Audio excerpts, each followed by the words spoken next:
Once again, Agatha all along has dropped out of the top 10 Nielsen ratings.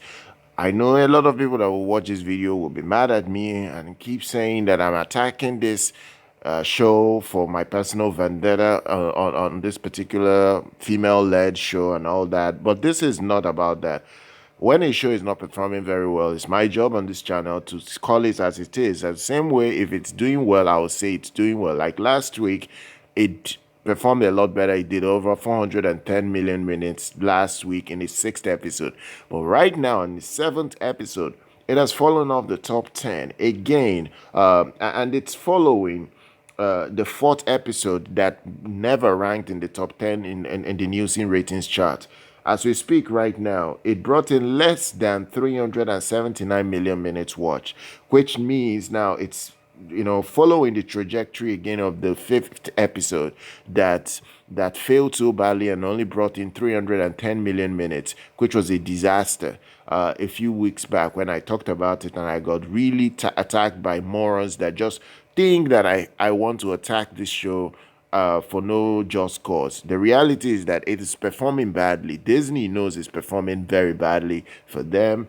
There is a reason why there's no even any discussion about continuation or a second season or anything like that right now. So what's being reported is that last week, Evan Peters made his appearance, and when that happened, he was able to get in a lot of audience, especially people that love X-Men, even people that watch WandaVision.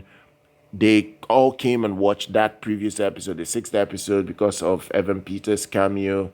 Now, the seventh episode that had no cameo, that just continued the whole Agatha all along show, that the storyline, it all changed back to what it was in the previous fifth episode. It didn't rank in the top 10 and brought in less than 379 million minutes watched, which is not good enough. This is a very bad number by any metric. It is even doing worse than This is Zodiac, which is a Netflix show that did 379 million minutes in that week. This is between October 21st of last month to October 27th of last month. So this number does not look good at all for Disney. I keep saying that this show was a disaster for Disney. People say I'm hating, but the reality is that it is not doing well. Evan Peters is the reason why people got interested in the sixth episode last week, and it did very well. It showed on the ratings 410 million minutes watched at that time, and it even ranked well enough, but the seventh episode had no boost from that whatsoever.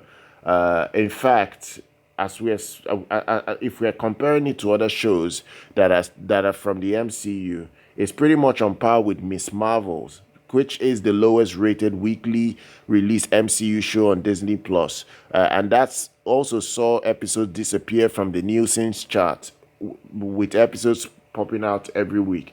The Agatha rating happens to also be going the opposite direction when it comes to comparing it to WandaVision. WandaVision at least was not losing audience. When you look at WandaVision's episode 7, WandaVision episode 7 brought in 720 million minutes watched that year, possibly meaning that it was being watched by double the amount of fans that have just watched Agatha all along.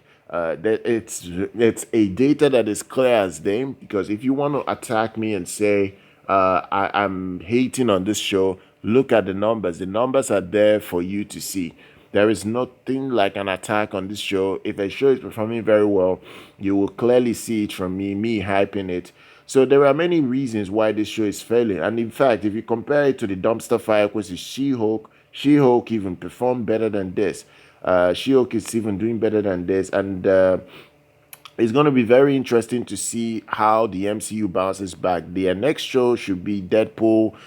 No, it's not Deadpool, but again, the next show should be Daredevil, I suppose. It should be Daredevil, but we'll see how other shows do on Disney Plus. That's Daredevil Born Again. We will see. But for now, this is not looking good for Disney. And there are two more woke shows coming out on Disney Plus in Wonder Man and Ironheart, especially Ironheart. These are shows that are going to do terrible numbers on Disney Plus. But guys, share your thoughts down below. Be very respectful, because if you are not, I'm going to block you. Make sure you're subscribed to the channel. Do like our content. I'll see you guys very much next time.